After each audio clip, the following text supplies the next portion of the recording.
I don't want someone to send me pictures of me where I'm supposed to weigh 20 kilos less. So it's about body representation. It's about age representations. I was seeing myself like looking 20 years younger on some of those pictures. And I was like, okay, so what kind of messages at the end of the day are you sending us? So my skin is not good enough. My hair is not good enough. My age is not good enough. My body size is not good enough. And there are some cultural markers that are being removed.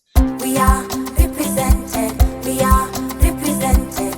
We are represented. Welcome to Represented, the podcast. I'm Aniki Shuru, racial equity coach for online business owners who want to be intentionally inclusive by building a business that is racially equitable. I created this podcast to normalize a conversation around racial inclusion so that fear is no longer the barrier that gets in the way of doing this work. This isn't about perfection, it's about progress.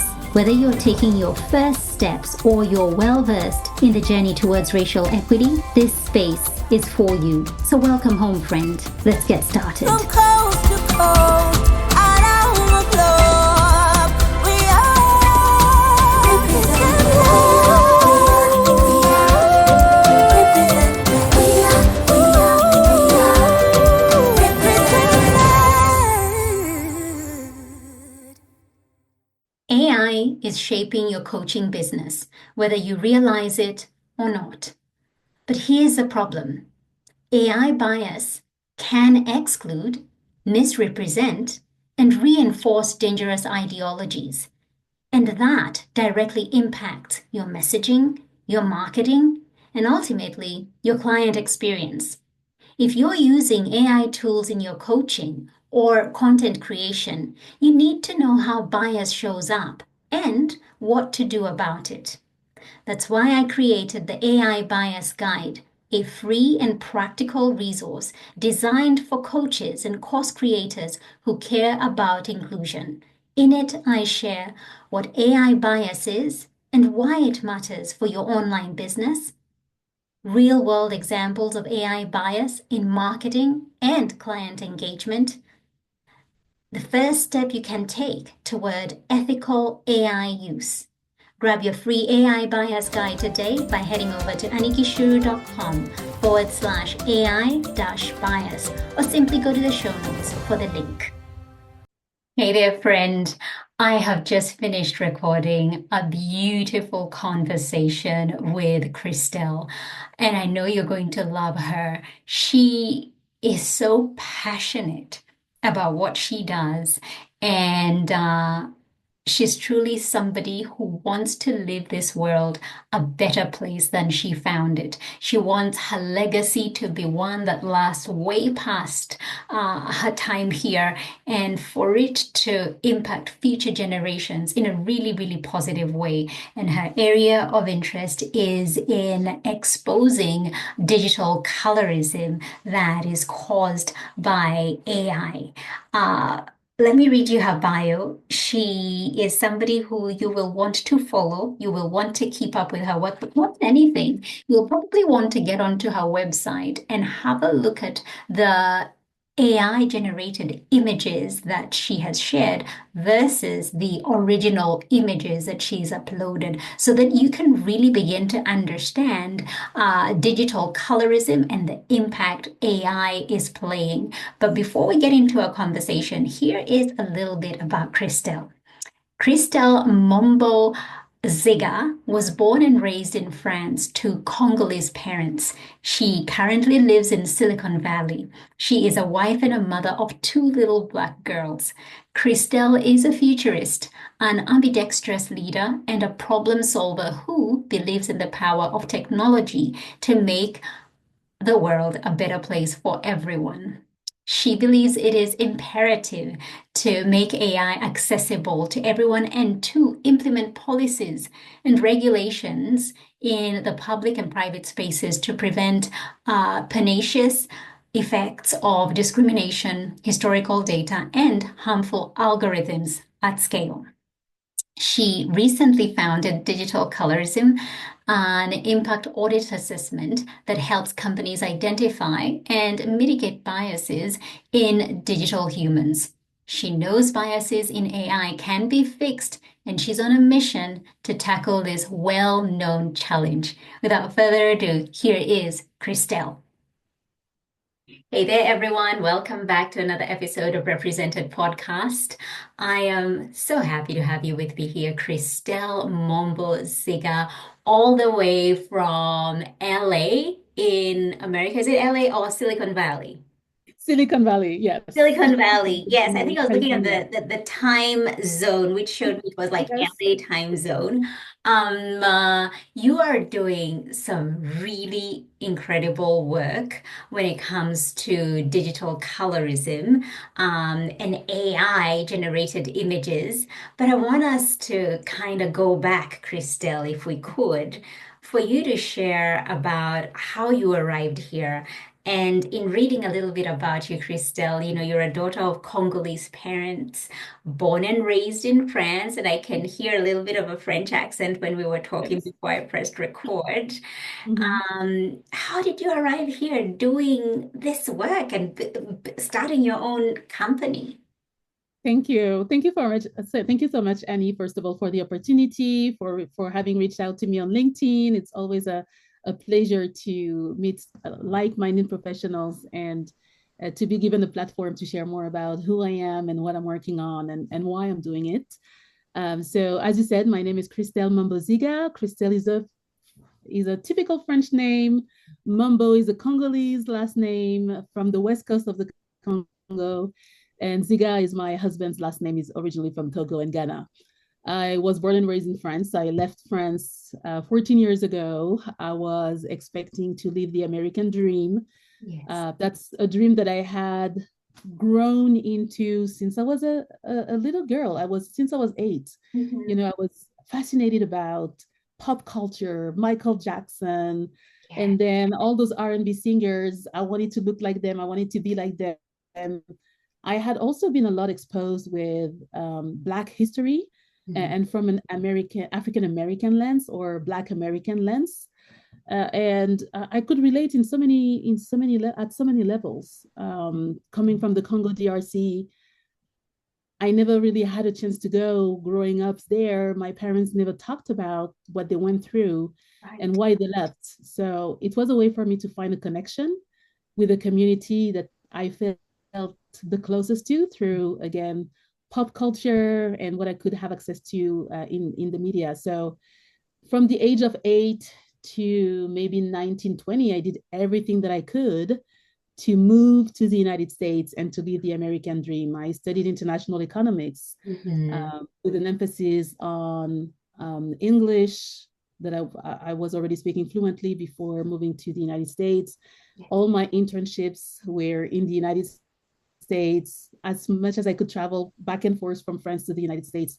So those were some of the ways for me to create the right opportunities Mhm. and to seize those in order for me to move here. And the Silicon Valley is just my fiance as a French engineer, Black French engineer, Mhm. left Paris to work in the Silicon Valley. I was already in the country, but I was not in the Silicon Valley, so I followed him and I haven't left since. So that's pretty much how I got here. Okay. And how did you get to starting Digital Colorism, your company? And maybe before we even get to the starting of that, Mhm. Christelle, what is Digital Colorism for somebody who may not know? Sure. Thank you for the question. So, Digital Colorism is a platform that I'm building in order to help companies detect, but also remediate biases in what I call digital humans. But those are all representations of humans in the digital world. So they can be virtual humans or AI generated images. I started really building my company around AI generated headshots, where I was seeing that a lot of appearing biases were still being perpetuated in those tools. And that's really where it started. Biases in AI or working on biases in AI was not my first iteration. That's really something that I started working on in 2019 internally Okay. at the company that I am working on full time as well. So I'm a side entrepreneur maybe, at the Yes. moment. Um, so in 2019, 2020, as I was getting familiarized more with artificial intelligence, obviously Gen AI was not even a thing at that time, but I could already hear from data scientists such Mm. as Dr. Joy Bolamini, as an example, Yes. about biases in AI, in artificial intelligence. And through my learnings, I was starting to connect the dots and identify some of the things that were not working for me, that were working for some of my colleagues, while leveraging machine learning and artificial intelligence. And that's really how I got more acquainted with this issue. Mm. I actually helped remove some biases in one of the collaboration tools that we use at my current company. I worked with the CTO, I worked with data scientists. I raised my hand and I said, hey, Yeah. you might not be aware, but there are some issues with the tool that we are using, and I might not be the only person Okay. having such characteristics. So that's something that had been in the work for a long time. I feel like I had this expectation for it to be resolved in 2024 until it came back again. And I told myself, you know what, I don't want to just drive awareness. I don't want to just complain. I Mhm. want to be part of the solution this time. I want to make sure that it's not going to happen anymore because it gets tiring at the end as well. Yes. So you mentioned discovering biases at the company where you work. What were those, and how did you work through trying to rectify them? But they still came back. Yes, well, so they are completely solved, but it was just in the midst of the pandemic. We were all obliged to work from home. Yeah. We had less access to our hairdressers, so we could sometimes present ourselves in different ways. And I Yes. was realizing that when I was wearing my hair in an afro and I was trying to use a virtual background, my hair was completely erased behind the virtual background when I was on the call. So I could not show my video anymore, at least until I found a hairdresser again. Right. And that's really when I started learning that, oh, there was a technical glitch. Actually, that's something that could be resolved. Mhm. That's when I reached out to our CTO and I said, I might not be the only person having hair growing up. you know we know that there are some expectations in the workplace for people to wear their hair coming down, but it's not Mhm. necessarily always the case. So let me tell you what is happening. And to his surprise, that was not something that he had anticipated, because if I understand properly, they had subcontracted those training data from a company that they had outsourced, and they had asked for diverse data, but Okay. apparently it was not as diverse as it was supposed to be. Mhm. Mhm. So we worked on doing multiple testing and making sure that when you had an afro or hair growing up towards the sun, they could be visible in front of a virtual background. So it was my first experience. Wow. I've been uncovering the ways in which digital AI, digital generated images can be discriminative, but that I hadn't come across. And it is so interesting that hair growing up, an afro, uh, may not be picked up, but if your hair is coming down, it does. And it just goes to show who are the people working behind the scenes. Where Mm-hmm. is this Mm-hmm. information coming from? What are their perceptions about how humans look and how they behave and how they're Yes. to show up. And so that is so interesting. I haven't come across that. I did a podcast episode where I was talking about AI and business and just talking about some of the things that I myself have encountered. Mm-hmm. And one of the things I mentioned was many, many years ago when filters came out and we were using them on our phones. And I remember seeing, you could see the name of a filter that somebody has used, and you're like, oh, I want to try that. right? Mm-hmm. And Mm-hmm. so going on it, trying it, but it not coming up for me, Christelle, it was actually Yes. a black circle. And Oh no. yeah, and I was like, Oh wow. that's strange. And I just attributed it to maybe a tech issue on my phone, or maybe the filter doesn't work for my phone. Mm-hmm. It wasn't like it can't recognize my darker skin. I didn't know that was the case. And that was just, I found that so interesting. It was only with time that I realized, oh my God, that thing that happened many, many years ago was digital colorism. It I was. had no clue. And Yep. so I was looking through your website, and Mm-hmm. even on LinkedIn, you share so many articles, Christelle, where you're showing images. And for those of you who are listening, you need to go and check out Christelle's website, where she shares an image of herself, her original image, and then she's got an AI generated image, and it's chalk and cheese. It is completely different. You cannot Absolutely. tell that that is the same person.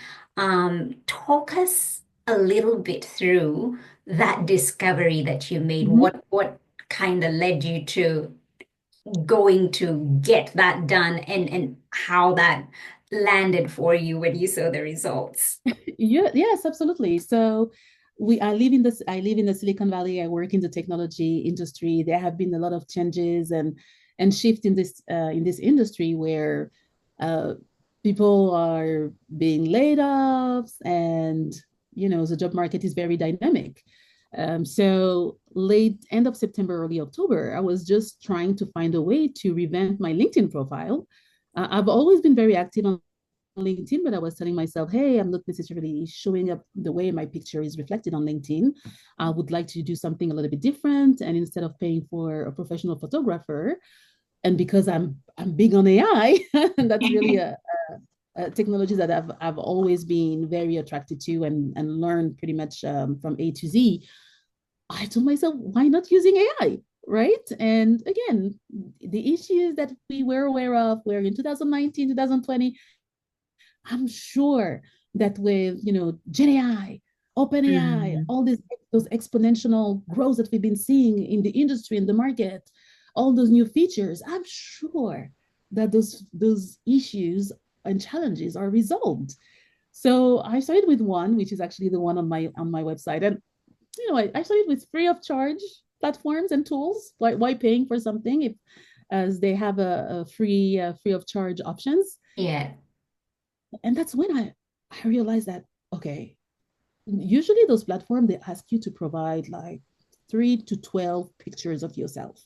Okay. So you would expect a level of accuracy, right? You provide your own pictures. They should be trained over training the algorithm on your pictures. So I provide my 6 to 12 pictures, and the outcome is just someone completely different. I don't even know which ethnicity this person was. It was not my hairstyle, not my skin tone, nothing. So I'm trying one, and then I'm trying another one, it's still not working. I'm trying a third one, it's not working. And then at some point, I'm just fed up and I'm writing this article, which generates 65,000 impressions, more than 200 comments, more than 91 reposts. So it's kind of a viral moment in October. Yes. And then I'm realizing that, oh, I'm not the only one having those experiences. Um, Actually, I'm hearing a lot of women, white women, telling me, well, it doesn't work for me either. And I'm like, oh, interesting. So it's not a black issue. It's not a black dark skin, black dark skin person issue. It's not a me issue. It seems to be across the board. I'm recommending other tools. So some tools work better, but I still want to make sure that there are better guardrails Mm. for all the tools that are being made available, and that people are aware that though there are certain generative AI outputs based on your own images that are just not acceptable. That's the reason why I'm writing this article. And from that article, when I realized that it's a problem across the board, I build my company around it, and I tell myself, if some companies are not holding themselves accountable, if they are not trying to do a better job, why they are, online, and they are accessible digitally, so they are global by definition. Let me find ways, one, to identify what are some of the trends and patterns across the different forms of digital colorism, right? Because Yes. I call it colorism because the skin tone is what you see the first, and the skin is the biggest organ on the body, right? That's the biggest organ on the human being. Yeah. But then you look at the hair texture or just the hair representation, because you can be a white woman uh, with gray hair. Your hair texture is not going to change, but your hair color is going to Yeah. change. Yeah. You Yeah. can be a Muslim woman wearing a hijab. This is going to remove your hijab and give you some hair, which is defeating the purpose of wearing a hijab. So it's hair representation, it's body size representation. So coming from Europe and from Paris, and obviously we all have this aspiration of looking slimmer, Yeah. but that's something that I want to control.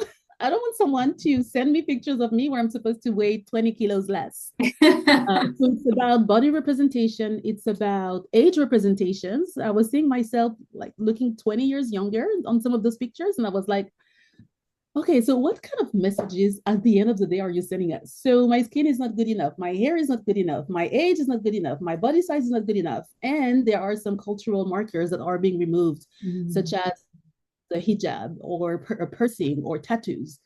So that's really what the company is about, is to hold companies accountable, but build more partnership and allyship, and making sure that we can work together in solving this problem and those challenges, instead of, coming from an antagonistic, position. Yeah. I really want to work with those companies and make the world a better place through the power of technology and AI. Mhm. And this is not just, as you said, not just happening to people of color.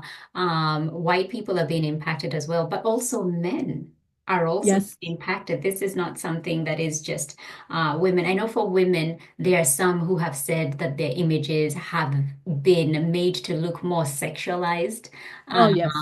than they should. They have Yes. bigger bust and Yes. they are Yes. way more curvy than they naturally are, and just Exactly. it gives a different whole look to who they are. But men are Mm-hmm. Mm-hmm. impacted too. Oh, yes. Yes. They are appearing either usually more muscular. So I Mhm. was talking, so I interviewed more than 20 potential users. And I wanted to hear across, again, all genders, ethnicities, and race, what the experience could have been. And men could tell me, yes, I'm more muscular. It's not me. It doesn't look like me. Or I'm slimmer. That's not me. It doesn't look like me. Mhm. So even the typical white Caucasian male, one of them is a friend of mine, is originally from Ireland. So very light skin, blue eyes, dark hair, dark brown hair. And he was telling me, oh my God, Christelle, I could not even imagine and believe what I've received. I Mhm. look Italian or I look someone else. It just doesn't work. Yeah. So it's all about, again, putting the right systems in place and guardrails to make sure that, especially when you pay for something, because a Mhm. lot of those issues are among paid options as well. So you want to make sure that you get the quality that you deserve. If it's a professional headshot, first of all, you want it to look like you. You can have some touch up, right? That you could have with a Yeah. professional photographer, but it has to look like you. You cannot go to a job interview or to a speaking engagement with And someone you look completely that has, different. right? So it really depends. If it's for entertainment and you want to transform yourself, okay, great. But that's not the use case. And I'm also thinking of people within the dating scene. Oh, yes. How deceiving would that be that you're conversing with somebody virtually and that is not the person. That is That not is very the true. person. That is very true. That's really this actually my next article is might be around defining the perfect person. What is the perfect woman and what is the perfect man? And those tools are trying to define based on their assumptions, their interpretations, what the perfect woman is supposed to look like and what the perfect man is supposed to look like. But you know, that might not be what the population is looking for again. Absolutely. And it has to be a true depiction of who we are as society Mhm. because the risks are many. And I want us to talk a little bit about the risks, Christelle, Yes, because it ranges from mental issues to absolutely. erasure. We're Absolutely. raising a generation. I know you got little girls, Absolutely. they're Absolutely. growing up. What are they seeing? Are they seeing themselves represent? Are they seeing a completely different Hmm. look that they can never, become? We talk about people having plastics and all sorts of things, but what are the Yes. risks Yes. that you've come across? Because I know you've spoken with experts in the field Hmm. Hmm. and the Hmm. things Hmm. that they're witnessing. Absolutely. Yes. So expert, but also a lot of research. You were talking about filters earlier, and you know, when those technologies and those filters were launched in the market, no one really thought about what the impact would have been. And now we see a lot of impact around body dysmorphic disorder, as an example, BDD, where people are so obsessed with how they look because of those filters Yeah. that those generate, a lot of low self-esteem, low self-confidence, suicide potentially, extreme surgery, extreme cosmetic surgery. So you see already surgeon clearly sharing some of their experiences where their clients come with a photo of themselves with a filter, and this what they want to look like. Now, what I'm seeing in the next few years is people coming with those AI generated pictures of themselves and asking those surgeons to look like them. Coming from an African descent, obviously, I was in Africa for the first time finally in 2023 Wow. for my 40s. And the first thing that I was seeing on the billboards were skin lightening creams in a Black majority population.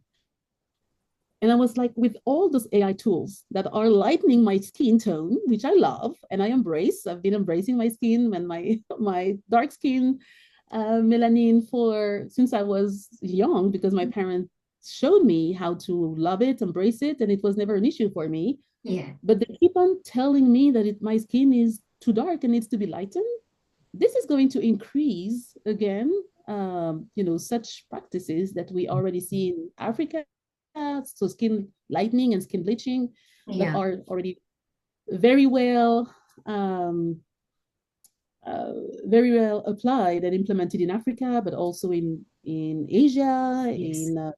in the Middle East, in the Caribbean. So, are we building this society where we are going to create largely anxious people, completely dissatisfied with who they are and how they look because they receive those pictures of themselves in a different light? And how are we also going to contribute to the increase in or the skyrocketing revenues of cosmetic plastic surgery, but also the skin bleaching market, You know, which is it kills people. Skin bleaching it really kills people. it does. It's so dangerous, and the people who are in these markets, in this work, are so relentless because they know how desperate a lot of people are to have that light skin. And um, I'm just thinking about, growing up, because I grew up in Kenya. Mhm. Saw a lot of people, or rather was around people who looked like me. But colorism is a real thing. We may not face racism, obviously, because we're the Mhm. same race, Mhm. but Mhm. colorism is such a huge thing. Anti-blackness is Oh big. yes. The Yes. lighter you are, the more you are deemed more beautiful. If you have Mhm. darker skin, it's not as appealing. And it also impacts, opportunities Of course. that you land, and it's just viewed differently. Somebody with lighter skin is viewed differently. Mhm. And I'm wondering, obviously, now with AI and people having more access to visual things, growing up as kids, it was what the TV, magazine Yes. wasn't as in your face as it is. And if we were feeling that in an African continent, in an African country, how much more now that we can just get on our phones and go wherever. And what we are seeing is such a different representation of the true picture of who we are, not Absolutely. just to people, you know. Yes. Um, what's your take on the whole anti-blackness that we as Black people and people of color have really been impacted by? So I think there is a lot of internalization of anti-Blackness, unfortunately. There is Yeah. this very big and well-known test from those Harvard scientists who have a test to identify biases actually among different populations. And what they found out is that even when you are a Black person, you might have the same level of biases than a non-Black person, or even more biases toward your own community. Yes. There's a lot of internalization. I think that, and the reason why I'm very much focused on making sure that all those misrepresentation of individuals can be completely eradicated in the AI space, is because we saw how media, entertainment and media, movies have propagated a very negative image of Black people in general. You know, when you look at the Hollywood movies, even the first Mhm. one in the 1920s or 30s, the depiction of Black people was always negative. It was either a slave or an entertainer, someone not necessarily very intelligent. Yeah. And that's the reason why I believe even when you go to spaces where there are no Black people, people still expect or still already have prejudices in the Black connotation of Yeah. Black person just because this is what they found out and this is what they saw on media. That's one of the reasons why I want to make sure that one, we are depicted authentically, accurately, and fairly in the digital space through AI. And two, there is also this concern for me, with AI learning from AI. AI is learning from AI. So it comes full circle, Yeah. right? They are learning from the images that they are creating. Yes. So they are going to erase multiple categories of the population, Yeah. or go to or expect just to see those perfect human beings, no matter what this perfection definition is. Mm. um, I do see a lot of erasure of certain categories, and more specifically, Black people. If we keep on being lightened and we keep on Absolutely. having our hair looking a certain way and our body size looking a certain way, and so on and so forth. So I'm doing it very much for kind of ensuring that in the future, in the next 100 years, 200 years, when I won't be around, Yes. I want to make sure that the Black people that will be on this earth, they will know that even if, which I don't hope, even if they find themselves not represented anymore, because again, that's a fight that I cannot do all by myself, and it's going to require all of us. I want to make sure that they know that someone tried. Mm. Someone tried at my very little stage, a very little level, to make sure that guardrails, more accountability, were being put to ensure the authenticity and the accuracy, of the representation of the individuals. I love your passion so much, Christelle, because um, everyone has a role to play. And that is something that Dr. Joy Bulamwini Yes, talks yes, about with yes. algorithm Ah, justice, yes, yes. AJL. We all Mm-hmm. have a role to play. We Mm-hmm. cannot just look and say, oh, look at what it did to me, or look at that, and Yes, not begin to agitate for change absolutely. and do something about it. And that's why I love your story so much, Christelle. You've seen an issue, you've seen something wrong. You're not just complaining and saying this should change. You're actually Mm-hmm. taking the step to Mm-hmm. see the Mm-hmm. difference, and even being brave enough to talk to your employer and say, hey, Zoom, I'm getting on there, and with the virtual background, my hair is being erased, not being picked up. A lot of people wouldn't say Yeah. it. They Yes. won't want to stand out, Mm-hmm. don't want to potentially agitate the situation or Mm-hmm. how might this look like? It is amplifying the differences. I just want to kind of blend in. I don't want to stick out. Might this impact my job? You know, you're always thinking about these things. And so I'd rather just be quiet. It's okay. Let it not, I'll keep my camera off or whatever because it doesn't represent me right. But that was a step. So somebody who's listening going like, what can I possibly do? That in itself was a step. And you know, the CTO embraced that and he's like, hang on, I hadn't even thought of that. Why would he? Why would they Yes. think of it? Because Yes. they Yes. probably don't have that issue. Yes. Which is not an issue, first of all, and second of all, Yeah, it's it's really not an from a issue. place, right? It's not an issue, but it comes from a place of problem solving, and I would suspect companies to be looking for people that are able to solve problems, but also Mm, to drive outcomes and business outcomes to their company. I really came from a lens of or from a focus around customer satisfaction, customer experience, or user satisfaction, user experience. And I said, I'm not sure that customers or users might be satisfied with the experience that they might have while using those tools. And it might not be your primary buyer, which can be a CIO at the company, but it can be the employees that are leveraging the technologies that you put at their disposal. And two, it was also from a brand reputational risk and compliance risk. There's a lot of regulations that are coming up around artificial intelligence. We want to make sure that we proactively prevent some PR crisis to happen, like it was the case for other tech companies at their earlier stage of artificial intelligence. So yeah. it was really coming from that standpoint. Oh, Let's that make sure is that, right? that is a really good standpoint, you know, the user Mm-hmm. experience. That is so smart. That is such a good way of framing it. And then seeing, yeah, this could impact quite a number of people. It's not just you talking about your fro, it's Mm-hmm. actually the user experience. That is Mm-hmm. such a beautiful Yes. reframe. Uh, there's another thing. There's something I came across, Christelle.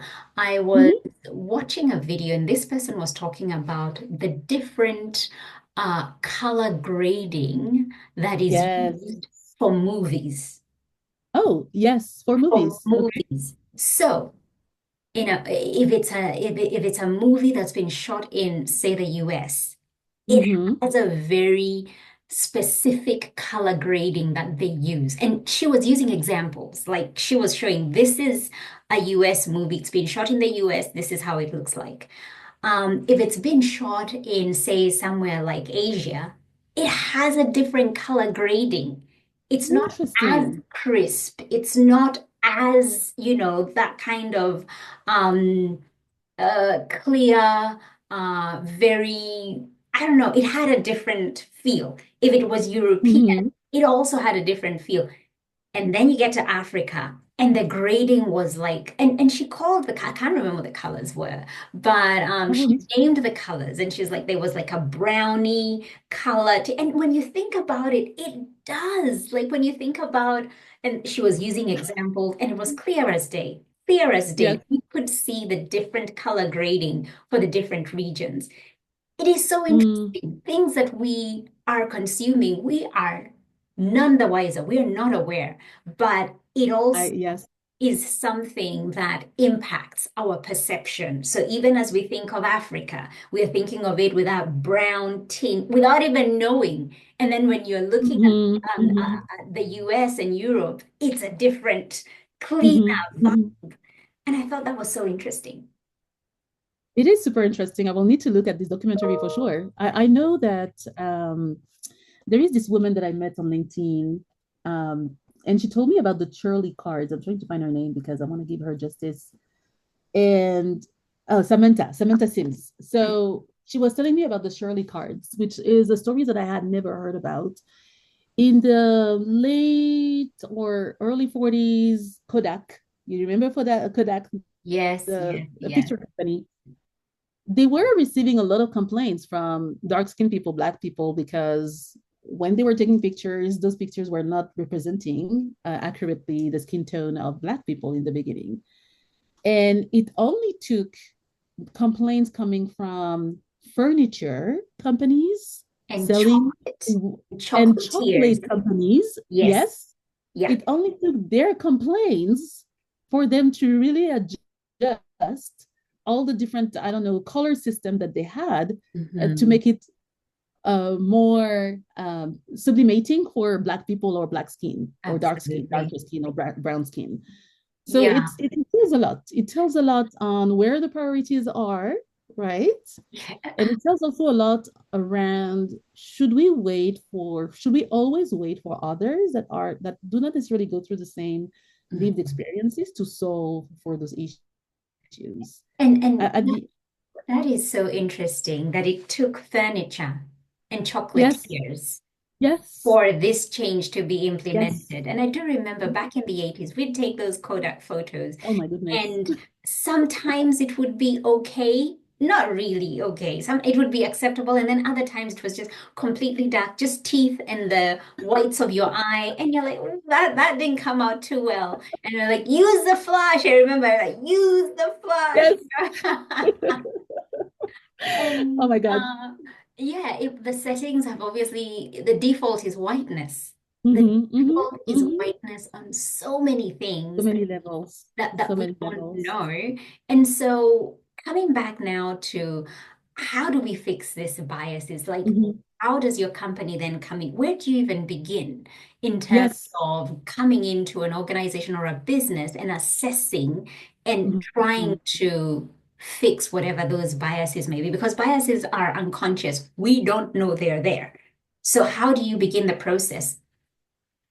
Yeah, so it starts from, first of all, looking at the results. So when you are, and that's why I've been testing multiple AI generating companies and tools just to take a look at what the results are. I was doing a lot of those tests first with my own pictures as an original. Now I like to do it across just to see how it looks like across again all genders, ethnicities, and racial groups. So it starts by analyzing the output. So my audit framework system helps at identifying how accurate to the original picture the AI generated output is. So how is it accurate across 6 different categories? Again, hair skin tone representation. Do you have any accuracy at that level? And it's getting better. It's getting better with some of those tools.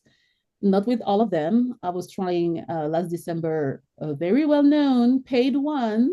And actually, I need to update my website because the picture that I received is even worse than the one on my website. So let's take a look at, again, the AI generated output. Let's take a look at the different factors: skin tone, hair representation, age representation, body size, cultural markers.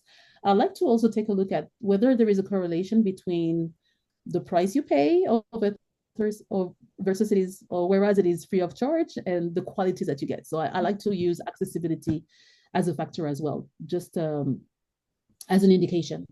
And then once you do those analyses, you get a scoring system from 0 to 10 on how biased your AI outputs is or are. Yeah. Once the company has more information on where they are landing on the scoring system, this is when we can have some conversations around, let's take a look at your training data. How diverse are your training data? Let's take a look at your algorithm. If in your algorithm you are expecting women to be hypersexualized, or Mm. you are expecting men to look more muscular, maybe this is not what actually real life users are asking for and expecting from those tools. So let's take a look at, going back upstream on the value chain and the product development chain. Let's take a look at the training data, and let's take a look at the algorithm. Last but not least, let's make sure that you remain compliant. So let's make sure that we educate you on all the different new AI, EU Act, and all the different laws that are being established around putting the right level of safeguards or guardrails around artificial intelligence, and make sure that you are not, um, you know, doing anything against some of those laws that are being developed. So it's a uh, multifaceted approach, starting with the output, starting with the results, and Yes. then going upstream in the product development chain. And it's a collaboration. I'm working with the product development teams. I'm working with the marketing teams. I'm working with the PR teams. It depends on the use cases. If you are, as an example, leveraging those tools to revamp all your employees' profile, I'm Yeah. working with the HR team because that might lead to some HR issues as well. Mhm. So what I like about this work is it's cross-functional. Mhm. Um, it helps you also bring awareness in situations that people might not be aware of if they are not directly affected by those. So yeah, it opens up a lot of conversations and doors. Mm. You mentioned HR, and I remembered an article that you shared where you were talking about somebody was confronted by their manager and told that they need to get Yes, their profile photo updated, and they just yes, used an yes, AI generated photo, which didn't look, it was different from how they look like. But the manager was so happy. They're like, "Oh, this is exactly. you look so professional." Like, oh. And I guess Yes. when we're going on companies' websites and we're looking through, if we're not seeing a true representation of who they actually are behind the Mhm, scenes, we mhm, might feel like that organization is not one for me.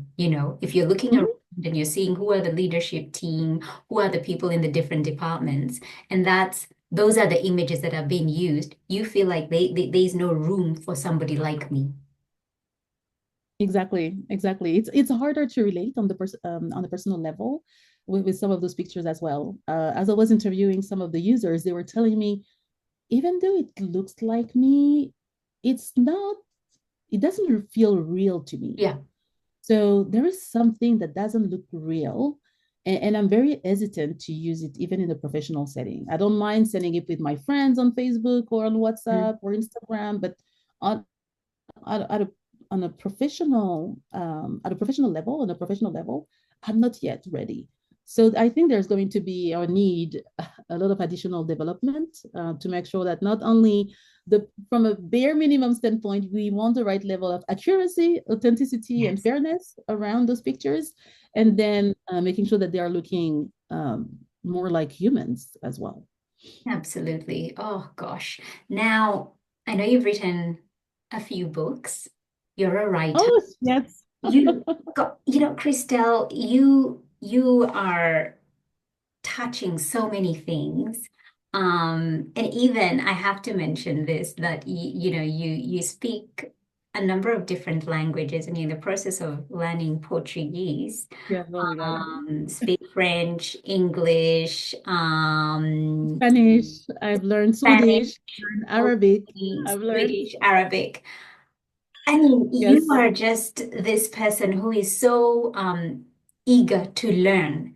And hmm, now you've written three books, children's books. What yes. led to that? I know you're a mom, but what led or inspired you? What's the theme with these books? So I think and actually, so I love to connect dots, and I think this is what you're trying to do. And the more I'm thinking and self-reflecting on the reason why I started with those books, and now I'm starting with digital colorism, I'm working now on digital colorism, is because one, there is a matter of representation. Mhm. There is a matter of making sure that we are represented the right way. There is a matter around controlling our narratives as well. So I just want to, I don't want to be put in a box. It's not because I look a certain way that I'm supposed to have such behavioral characteristics and so on and so forth. So again, I want to control my own narratives. Three, I want to leave a legacy for my daughters as much as I want to leave a legacy for, the next generation within the next 100 years, 200 years. I want them to understand that some people fought for their Mhm. identities and representation in digital spaces. So I think those are the main reasons why. I do have a lot of fun as well. I think it's just, I love to work with people from all around the world. My illustrator is from Sri Lanka, which is a very interesting story as well. I tried to have an illustrator from Africa and from the Congo DRC in the beginning, and I was realizing that anytime I was sending pictures of my daughters, and I was like, okay, I don't want the pictures of the books to exactly look like them, but I would like them to be inspired by them because I Yes. want them to recognize themselves because I talk about them.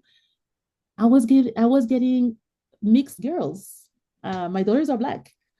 And then when I was like, okay, there is an issue with the skin tone. Do you mind just making it a little bit darker? And it was never, never darker enough. So that it's only when I met this person in Sri Lanka and I told him, I'm trying to have to build those to illustrate those books and they need to look like my daughters. Here are their pictures. Can you do something? It's only with someone in Sri Lanka that I was able to get the right skin tone um, representation. So everything is linked. I feel like all the work that I'm doing, even though it seems to be, around touching multiple Yeah, yeah. things, is really around identity preservation and representation. It's around legacy and yeah, and it's around when I talk about legacy, the next generation. So my daughters, but also the next generation of Black kids. My last book is called You Belong Mm-hmm. because it tells the story of all the young Black kids from located all around the world. You can be born in Africa, you can be born in Europe like myself, you can be born in the United States like my daughters, you can be born in Brazil, you can be born in the Caribbean, you can be born in Australia, you can be born in Asia. You belong in any spaces. Yeah. You belong. So be proud of who you are, be proud of your heritage and your history. Um, and be proud of making an impact in this world. Oh, that is absolutely beautiful. Needed so, so much. I don't even think, Christelle, we realize how much we need what you're doing until it might take a few years for us to realize how much we need it because I don't think the awareness is that big yet. We're just still very, oh my God, AI, this is so exciting. We're Yes. not yet quite there. But this is so needed. I want to end our conversation today by asking a question that I ask every guest who's on here. And that question is, if fear wasn't a factor, how do you think you'd show up in your work? You feel? Fear. Fear wasn't a Oh, factor. fear. Mm-hmm. Ooh, I don't know if fear is a factor for me. I usually show up as someone. I'm not an agitator. Again, at least in a work environment, depending on the audience, it's about adapting yourself to the audience. So there are some people who are more focused on the impact, the impact of the work that you're doing, the impact, the psychological impacts, or the societal impacts, or the social impacts. There are people who are more interested in the business outcomes. So I think that as long as you manage to adapt your conversation to the audience that you are communicating it with, you shouldn't experience any fear in letting people know when something is not working properly. And I think that when you come up with some examples or insights on how you could solve for it, I'm not sure that things come from a place of fear. Mm-hmm. At least in my case, things I might be seen as fearless, actually. So it's not necessarily a factor. Obviously, I want to stay employed. I don't want to be fired. I don't want to have any kind of repercussion or retaliation. Uh, Mm-hmm. but it's really around how you communicate it and the why you're doing it. How when you manage, that's something that I like to say. When you manage to align your work with your values and your purpose, Yes. you should be in a place of peacefulness, but also fearlessness. Mm. I love that so much, Christelle. We're going to end it here. Where can people connect with you? Somebody's listening, going like, I want to find out more about digital colorism. Where's the best way they can connect with you? Sure. So you can connect with me on LinkedIn, Christelle Mombo-Zigah. I also have my website, www.digitalcolorism.com. So it is not hard to find me. I'm trying to be as responsive as possible on LinkedIn, so don't hesitate to reach out and would love to get to know you and get to know Wonderful. your story. Oh, wonderful. Thank you so much. The work you're doing is so needed. I have loved this conversation. And we could have gone on and on in different directions, especially when you brought up the illustrator and somebody who's in the heart of Africa who cannot produce darker illustrations in terms of Yes. shown, and somebody who's in Sri Lanka going like, yeah, I can help you do that. We could have gone in different directions, but I love that we Mhm. started this conversation. And thank you so much for being here, Christelle. Well, thank you very much for reaching out and thank you for the opportunity. And I really appreciate your support and thank you for the conversation as well. And We are represented. We are represented. We are represented. Thank you so much for tuning in. Why don't you go ahead and hit that subscribe button and leave a review so this podcast can reach more online business owners, and together we can begin to normalize racial inclusion in the online coaching space.